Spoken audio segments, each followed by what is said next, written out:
தமிழகத்துல ஒரு பாதி திராவிட பாதி சோசியலிஸ்ட் அரசாக தன்னை காட்டிக்கொள்ளக்கூடிய தொழிலாளி வர்க்கத்தினுடைய தலைமை பாத்திரமே நாங்கள் தான் என்று பேசக்கூடிய நம்ம எல்லாம் சேர்ந்து ஆதரிக்கக்கூடிய ஒரு அரசியல் கட்சியில் கூட அந்த ஆட்சி நிர்வாகத்தில் கூட தொழிலாளிகள் இன்றைக்கு வஞ்சிக்கப்படுகிறார்கள் என்பதுதான் பிரச்சனை. நாம் எல்லாம் இந்த மே தினத்தை 8 மணி நேரம் வேலை 8 மணி நேரம் முழக்கம் சொல்லி நாம் ஓய்வுக்காகவும் போராடி பெற்ற உரிமையை சொல்லி நாம் பாதுகாப்பதற்காக மே தினத்தை நடத்திக்கிட்டு இருக்கிறோம்.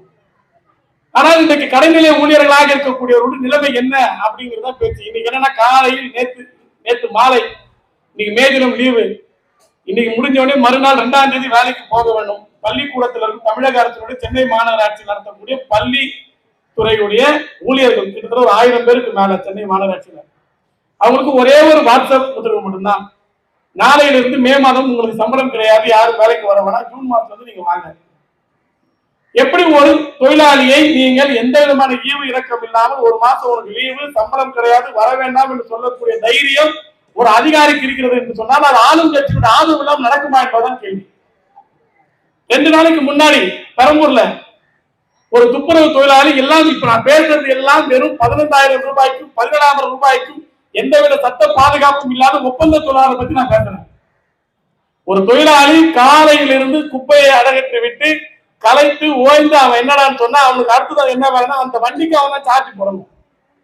அந்த பேட்டரி வண்டியை கொண்டு போய் சார்ஜ் போற இடத்தில் குமார் என்கின்ற தொழிலாளி செத்து மடிகிறான். எவ்வளவு வலியும் வேதனையோட அந்த கரண்ட் ஷாக் அடிச்ச செத்து யோசிச்சு பாருங்க.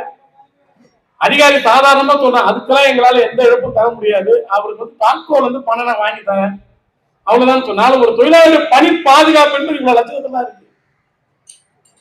ஒரு மாநகராட்சி இந்தியாவுக்கே வழிகாட்டக்கூடிய தமிழ்நாடு டாப் ட்ரில்லியன் கணக்குல நம்ம பேசிக்கிட்டு இருக்கிறோம். ஜிடிபி நமக்கு ட்ரில்லியனை தாண்டி போயிருக்குது, 1000 ட்ரில்லியனுக்கு போறோம். ஆனால் இங்க ஒரு சார்ஜ் போடுற பாயிண்டை கூட நம்மால் முறையாக பராமரிக்கவில்லாமல் ஒரு தொழிலாளி உயிர் போகுதுன்னு சொன்னால் இதுதான் இன்றைக்கு மேலும் நமக்கு கொடுத்திருக்கிற சவால் நம்ம சொல்லணும். இந்த சவாலை எப்படி இந்த தொழிலாளிகளுக்கு ஆதரவாக நாம் திருப்ப போறோம்?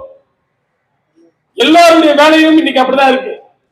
இன்னைக்கு அரசாங்கம் திட்டமிட்டு எல்லா விதமான நிரந்தர தொழிலை மொத்தத்தையும் அப்புறப்படுத்தி விட்டு தற்காலிக தொழிலாளர்கள் மட்டுமே வைத்துக் கொண்டு ஆட்சி நடத்தக்கூடிய நிர்வாகத்தை நடத்தக்கூடிய நேரத்துல இந்த மே தினத்தினுடைய சபதமாக நாம் எடுக்க வேண்டியது நம்முடைய பணி நிரந்தரமும் பாதுகாப்பான வேலையும் என்பதுதான். அதுதான் நாம் இந்த மே தின தியாகிகளுக்கு செய்யக்கூடிய கடமையாக இருக்கும் என்பதை நம்ம கேட்டுக்கிறோம். அடுத்து பாத்தீங்கன்னா சாலையோர வியாபாரிகள் இன்னைக்கு ஸ்மார்ட் சிட்டின்னு சொல்லி, ஸ்மார்ட் சிட்டி அப்படின்னா சைனாவில் என்னடா சொன்னா சாக்லேட் சிட்டியாக மாற்றுறதா ஸ்மார்ட் சிட்டி. எல்லா விதமான அதிநவீன வசதிகளும் இந்த நகரங்களுக்கு செய்வதுதான் ஸ்மார்ட் சிட்டி. சென்னையில என்னடா ஸ்மார்ட் சிட்டின்னு சொன்னா வியாபாரிகளுக்கு ஆதரவாக நல்ல அகலமான பெரிய வியாபாரிகள் பெரிய கடைகளுக்கு பிளாட்ஃபார்மை போட்டுட்டு கார் போகலாம் வரலாம், வேற ஒண்ணு நிறுத்த முடியாது. அந்த பக்கம் வாகன போக்குவரத்து நிறுத்தி நல்லா அழகான லைட் பல்பெல்லாம் செட் பண்ணிட்டு நின்று போட்டோ எடுத்துக்கலாம். அங்க ஆயிரக்கணக்கான வியாபாரிகள் அந்த தரையில சாலை ஓரத்தை வியாபாரம் பண்ணிட்டு இருக்காங்க பாருங்க.